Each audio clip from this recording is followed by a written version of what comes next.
D'où vient ton pseudo? C'est un vieux surnom du collège que j'ai gardé parce qu'il était marrant et puis voilà. Et tu peins depuis longtemps? J'ai toujours dessiné, ça c'est évident. J'ai commencé à créer mon univers pendant mes années lycée et puis voilà. Alors, tu mélanges deux passions, l'art et la psychologie dans tes peintures. Tu peux nous en dire un peu plus? En effet, je suis très intéressée par la psyché humaine, surtout par la psychopathologie. Et du coup, mon travail, c'est l'accumulation de personnages. Ces personnages représentent un peu les gens autour de moi ou pas autour de moi, la masse. D'ailleurs, j'accumule un peu depuis que je suis en ville, parce qu'avant, je venais du fin fond de la campagne et donc j'accumule vraiment depuis que je sens cette oppression. Et du coup, c'est un peu des personnages torturés, un peu avec des émotions un peu bizarres, dans le sens où, pour moi, toutes les personnes sont un peu malades mentales, et d'ailleurs, même la société est malade. Je suis assez d'accord avec toi. Qui est ce fameux Joris qu'on retrouve dans tes peintures? À moins que tu... Alors, Joris, Ouais. Et Joris, je vais le partager. Joris, c'est lui. Et donc, Joris, c'est un personnage que j'ai créé du coup dans mes années lycée. Et du coup, cette année, en fin d'année, il va déjà avoir 10 ans. Bon, il a l'air d'être un peu plus jeune, du coup, sur la photo. J'ai l'impression que c'est mon enfant intérieur. Je l'ai créé et je l'ai fait évoluer et j'ai l'impression que c'est complètement moi, ce personnage. c'est pas une photo qui a été prise à la forêt escargot par hasard? Si, si, c'est ça. C'est vraiment un très bel endroit, super atypique et tout. Je vous le conseille d'y aller, c'est vraiment très bien. Qu'est-ce qui t'a amené dans le monde de l'art urbain? Et y as-tu fait de belles rencontres ou pas?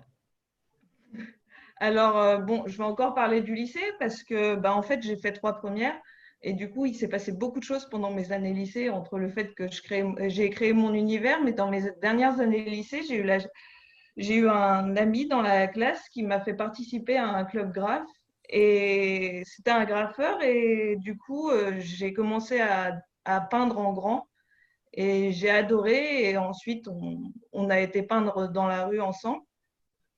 Et puis, du coup, le milieu de l'art urbain aussi, quand je suis arrivée sur Paris, j'ai rencontré pas mal de personnes, surtout à la réserve Malakoff. Ça m'a fait un déclic. J'ai rencontré des gens tellement humains et avec tellement de talent. J'ai l'impression que cet événement m'a un peu changé la vie. Je ne sais pas si beaucoup d'entre vous y ont été. Alors, bien évidemment, il y avait FKDL et Isa Zaro qui participaient à cette exposition, que j'ai rencontrée un peu plus tard, du coup.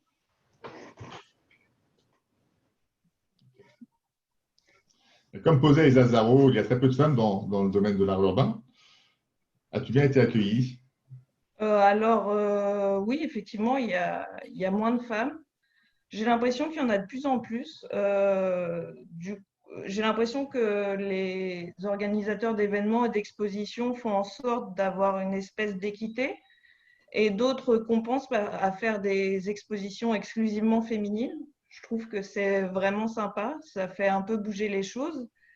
Après, personnellement, moi, on me contacte en tant que lapin mutant, donc en général, on croit que je suis un mec, donc je suis pas forcément beaucoup touchée parce qu'on me contacte, je rencontre des gens, ah t'es pas un homme, du coup c'est voilà.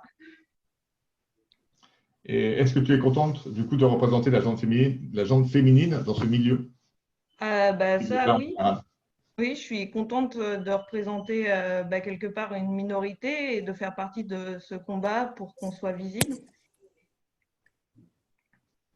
comment tu vis ton confinement et bientôt le déconfinement? Disons que le confinement, c'est un peu une prise de tête dans le sens où ça va très vite et je me pose plein de questions existentielles. Donc, du coup, je vais vous parler de mon œuvre spéciale confinement. Bah, c'est très bien, parce qu'en plus c'était la question d'après, donc c'est super. Et donc, c'est celle-ci. Du coup, j'ai commencé par partir d'un point de vue plutôt illustratif, où j'ai fait un personnage avec des points d'interrogation qui a l'air complètement perdu, et une bulle avec les personnages noirs et blancs qui représentent un peu ses pensées un peu torturées. Et ensuite, c'est parti en live, du coup, avec toutes les pensées qui explosent dans l'œuvre.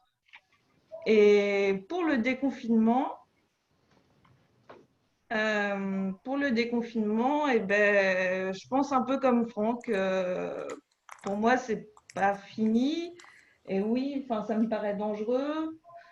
Mais du coup, j'ai aussi fait une œuvre spéciale déconfinement qui s'appelle Déchaînés. Donc, en fait, c'est des personnages qui se libèrent de leur chaîne. Et en fait, elle s'appelle Déchaînée, mais c'est déchet d'un point de vue déchet qu'on met à la poubelle et né comme naissance avec un tiret entre les deux. Euh, qui soulève aussi, enfin dans le titre, on soulève aussi des questions écologiques parce que d'un seul coup, on va tous sortir et on ne sait pas comment ça va se passer. On peut déjà voir les McDo qui ont ouvert et toute la queue aberrante qu'il y avait, enfin tout ce qu'on peut entendre parler de, voilà, d'un point de vue écologique, alors que le confinement pourrait tous nous remettre un peu en question d'un point de vue écologique à consommer mieux. Enfin voilà. Consommer mieux, consommer différent, ouais, c'est clair. Je suis d'accord avec toi. Je ne sais pas si ça va être possible, hein. Ça va prendre du temps. Euh, il faut des prises de conscience et je pense que ce n'est pas forcément le cas Ah, mais ton pour tout message le est monde. super en tout cas. J'adore. Bah, merci beaucoup, Lapin Mutant.